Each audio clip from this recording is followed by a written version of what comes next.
Greetings, pilots and passengers. I hope you're all well. Today I have an article that won't really be too much surprise to you because we've heard all of this before anyway. We've heard stories similar to this recently. It's in regards to the COVID-19 vaccines, particularly Pfizer and Moderna seem to come up a fair bit at the moment in regards to adverse reactions, side effects and threatening life. But let's fly into it and discuss it. So this article, like I said, is from Natural News. It is titled, "Miami Doctor Dies After Receiving First Dose of Pfizer Vaccine." That just sums it all up. Another person has died after taking the first dose. They've not had both doses, it's just the first one. You may remember I did a video on, I think it was a Porto doctor or a Mexican doctor, had developed swelling on his brain and his spinal cord as a result of taking the first dose of the Pfizer vaccine it was as well. So this is becoming more and more common. The article says, as the US seeks 4,000 confirmed COVID-19 deaths in a single day, the CDC is reporting another shocking potential reaction to the new mRNA vector COVID-19 vaccines.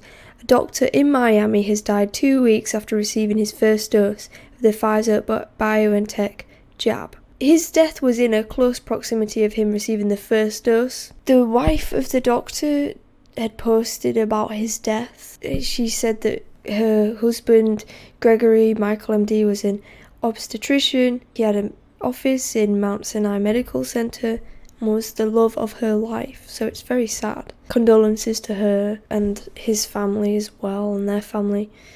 So Heidi Neckelman, who is the widow of Dr. Gregory Michael, said her husband was vaccinated on the 18th of December and died 16 days later. He was 56 years old, so he was fairly young. Patients typically receive a second dose of the vaccine 3 weeks after the first. Right, okay, 3 weeks. So his reaction was very close to when he first got it. It's not long, 16 days is not long at all. Neckelman also shared the news in a Facebook post which said, "In my mind, his death was 100% linked to the vaccine. There is no other explanation. He was in very good health. He didn't smoke. He drank alcohol once in a while, but only socially. He worked out. We had kayaks. He was a deep-sea fisherman. To his family, he was a very healthy guy. He worked out, wanted to help others as a doctor." His own wife believes that his death was completely linked to the vaccine, that there's no other explanation for it whatsoever. And this is just speculating. He could have had an underlying health condition that meant that his body had a reaction to the vaccine, hence why he died. It's just a thought. What's more, the doctor started to experience unusual symptoms, and only 3 days after vaccination, small spots began to appear on his hands and feet. In response, he went to the emergency room at Mount Sinai, and as his blood count was not in the normal ranges, he was admitted to the intensive care unit, and shortly after that he suffered a stroke and died, which is very rapid to start from just having small spots on your hands and feet 3 days later, to then going to the emergency room, being admitted, then having a stroke and dying.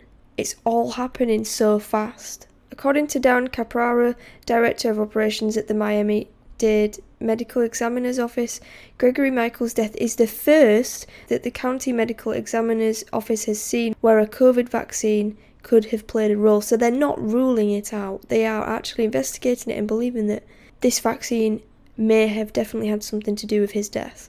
Earlier, Carlos Palestino, the brother-in-law of Mexican doctor Carla Cecilia Perez, was paralysed hours after receiving the Pfizer BioNTech COVID vaccine, according to reports. And apparently, there have been quite a few reports of people dying after receiving the vaccine, not only in the US, but also in Europe, not only in trials, but in the phase of the actual rollout itself and the vaccine program that is currently taking place. This is just another one of those articles and stories. Well, it's more than a story, it is someone's life here. It's another one of those accounts which serves as a reminder that we don't really know what's in this vaccine. We don't know what they've put in it. All we know is it's not supposed to be in our bodies. There's a reason why they are rolling it out so fast and encouraging so many people to take it, because I think The people who have developed this know exactly the harm it's going to cause, and they're anticipating a vaccine death wave, not only just in the UK, but as we've seen here in the US, across Europe. It's devastating the impact these vaccines are going to have on people. It is scary. I won't take the vaccine, but I still believe that there should be freedom of choice, and I know it sounds strange me saying the freedom of choice despite all these deaths, but if there is no choice, then we have no freedom, we have no real liberty whatsoever. I wouldn't stop people taking a vaccine if that is what they want to do and there was no way of changing their minds. It's down to personal choice and personal freedom. Reports of deaths like these in such close proximity to taking the vaccine, it is terrifying that we are allowing governments, we are allowing healthcare services to allow this to take place on a mass scale. The fact that these big pharma companies cannot be held responsible for any injuries and deaths caused should speak volumes to people and make them question, well, why is that? It may be worth paying attention to this recent report here in the coming days to see what the general ruling is, whether this will be agreed that it is a death of the vaccine, or they find a way to suggest that it was caused by some other underlying health problem, health issue, or they try to explain it away somehow. It is a sad world that we are living in, that these deaths do go unreported. You don't hear about these deaths on the news. Journalists aren't really doing their job in reporting and finding out the truth about this, which is very sad to see.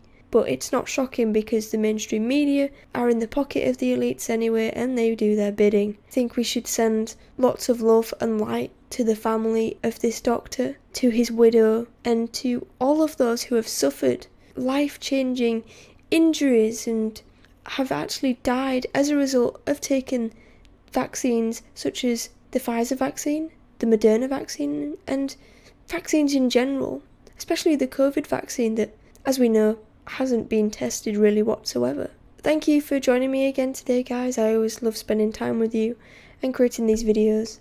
I'd like to say that if you'd like to support the channel, please subscribe to Dare to Fly today and get ready to take flight. Like and share this video with others. If you'd like to support the channel even further, you can donate to my Ko-fi page or my PayPal, which will go towards helping me create this content and also fueling my rocket ship.